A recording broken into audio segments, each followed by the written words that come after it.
शुरू। लोकतंत्र में चुनाव जनता को राजनीतिक शिक्षा देने का विश्वविद्यालय है, पूर्णविराम।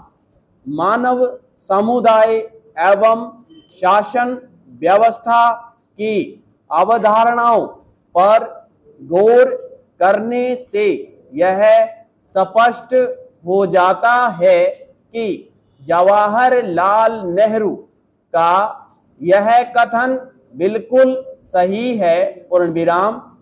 सभ्यता के विकास के साथ ही मानव समुदाय के लिए प्रशासनिक व्यवस्था की शुरुआत हुई, पूर्णविराम। प्रारंभ में शासन व्यवस्था के रूप में राजतंत्र की प्रमुखता थी, पूर्णविराम। इसमें राजा ही सर्वोपरि होता था, पूर्णविराम। पैरा। इस शासन व्यवस्था की सबसे बड़ी कमी यह थी कि प्रायः इसमें आम जनता को अपनी बात रखने का अधिकार नहीं होता था और उससे विवश होकर राजा की प्रत्येक उचित अनुचित आज्ञा माननी पड़ती थी, पूर्णविराम। मानव सभ्यता में जैसे जैसे प्रगति हुई, लोग इस शासन व्यवस्था के विकल्प ढूंढने लगे, पूर्णविराम। अंततः शासन व्यवस्था एक व्यक्ति के हाथ में न रहकर सारी जनता के हाथ में रहे। ऐसी व्यवस्था के रूप में प्रजातंत्र का प्रादुर्भाव हुआ, पूर्णविराम। इस शासन व्यवस्था में जनता अपने प्रतिनिधि का चुनाव बहुमत के आधार पर करती है, पूर्णविराम। अब्राहम लिंकन के शब्दों में बैलेट की शक्ति बुलेट से कहीं अधिक होती है, पूर्णविराम। पैरा। चुनाव व्यवस्था को प्रजातंत्र का मूल कहा जा सकता है, पूर्णविराम।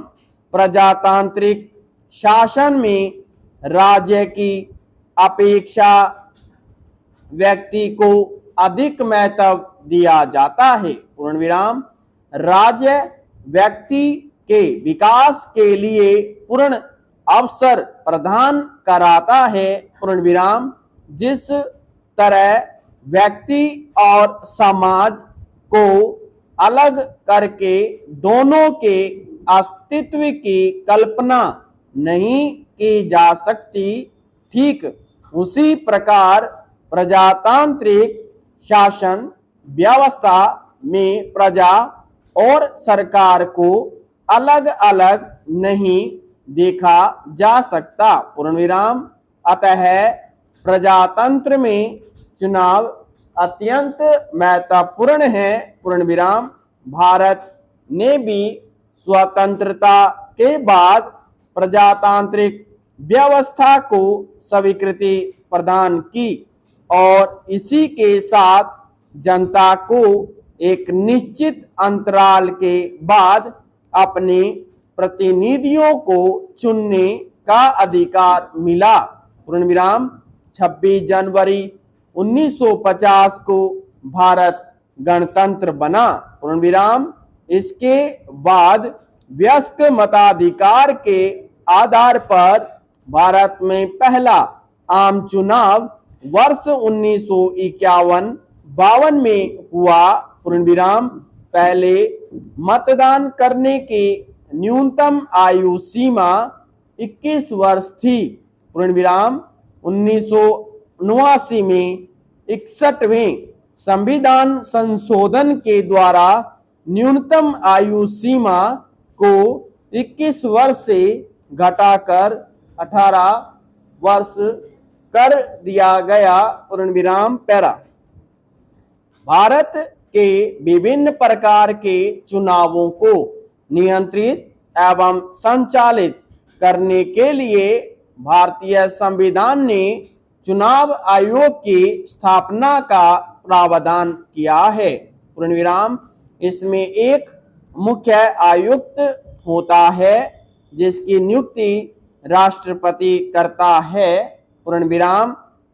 भारत के पहले मुख्य चुनाव आयुक्त सुकुमार सेन थे। पूर्ण विराम। चुनाव को नियंत्रित एवं संचालित करने के लिए यह आयोग चुनाव क्षेत्रों का परिसीमन, मतदाता सूचियां तैयार करना, विभिन्न राजनीतिक दलों को मान्यता प्रदान करना, राजनीतिक दलों को चुनाव चिन्ह प्रदान करना, चुनाव की व्यवस्था करना, राजनीतिक दलों के लिए आचार संहिता तैयार करना जैसे कार्य संपन्न करता है। पूर्ण विराम। आयोग के पास आवश्यकता पड़ने पर उपचुनाव करवाने एवं चुनाव रद्द करने का भी अधिकार होता है। पूर्ण विराम। चुनाव आयोग चुनाव याचिकाओं के संबंध में सरकार को परामर्श देने का कार्य भी करता है। समाप्त।